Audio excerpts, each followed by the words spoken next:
It was the morning commute in the heart of Tokyo, in a thoroughly congested moving train in which I had completely shifted my perspective on the concept of satisfaction.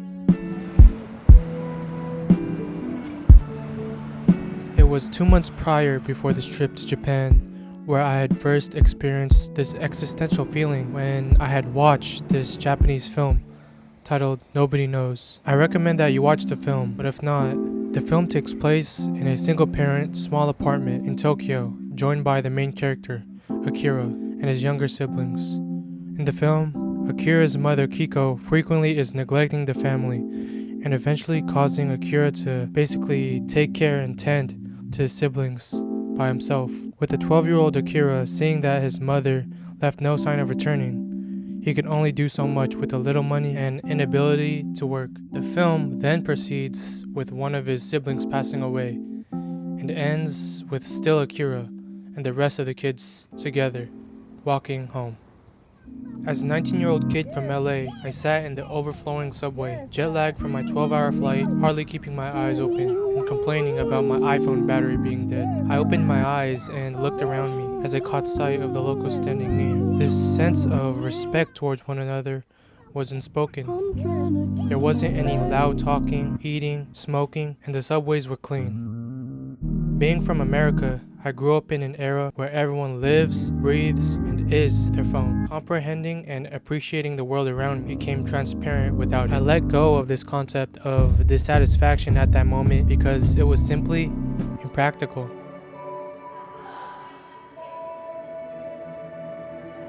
The more we complain is the moment we get surpassed.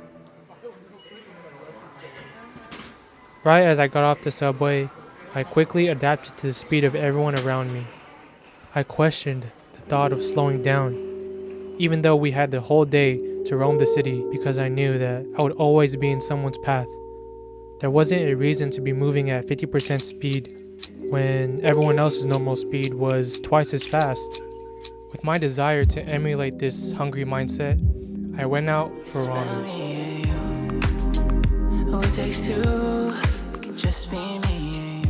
The ramen spot was the famous Ichiran Ramen, known for being an introverted foodie's paradise. Ichiran Ramen is a Japanese-based restaurant chain famous for its unique dining style. Customers eat alone, partitioned into individual sections that separate them from other diners and the staff, and orders are taken by filling out a form, all in order to limit human interaction. At that moment, with a fresh bowl of ramen and wooden panels covering my lines of sight, I had entered my flow state.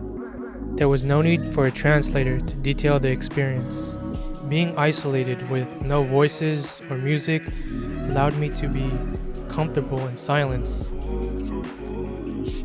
I reflected that sometimes in life, the way to level up is to let yourself go, change your environment, shift your perspective.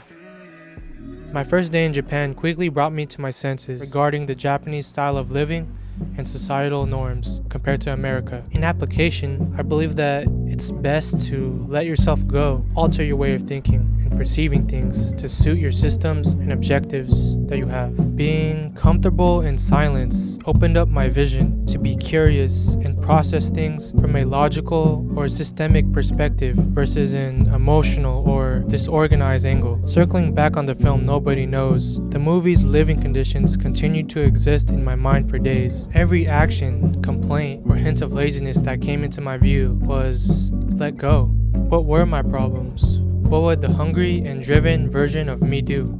How can I shift this problem into an opportunity? I wandered Tokyo. With each passing step, I thought about the locals and their experience living, and I even had slight thoughts being, what if I had lived here?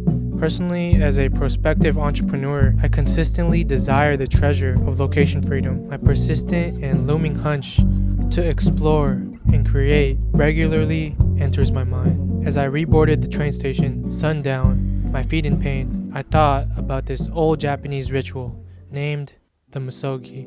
Inspired by Jesse Itzler, a successful entrepreneur and author, he shared, the notion around the misogi is you do something so hard one time a year that it has an impact on the other 364 days of the year. He continues, put one big thing on the calendar that scares you, that you never thought you could do, and go out and do it.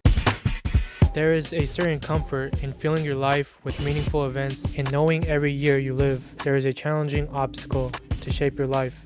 People will settle for mediocrity because they foresee the seemingly extensive road ahead, but fail to see behind them. When we set extremely high expectations without downloading the systems and conditions needed, we hesitate in taking the first step. I thought back to when I had read the book Atomic Habits by James Clear. He says, goals are good for setting a direction, but systems are best for making progress. He continues by saying, all big things come from small beginnings. The seed of every habit is a single tiny decision. But as that decision is repeated, a habit sprouts and grows stronger. I like visiting a place like Japan because it forces me to shift my perspective. Seeing how people move, the different culture, and seeing how society works resets my way of thinking and drives my curiosity that I have built over time growing up in my hometown. As we travel to a new country, enter a new workplace, or move to a different area, we unknowingly let ourselves go to adapt and to adjust. We hit that what I like to call blank slate period of time where you create your own story.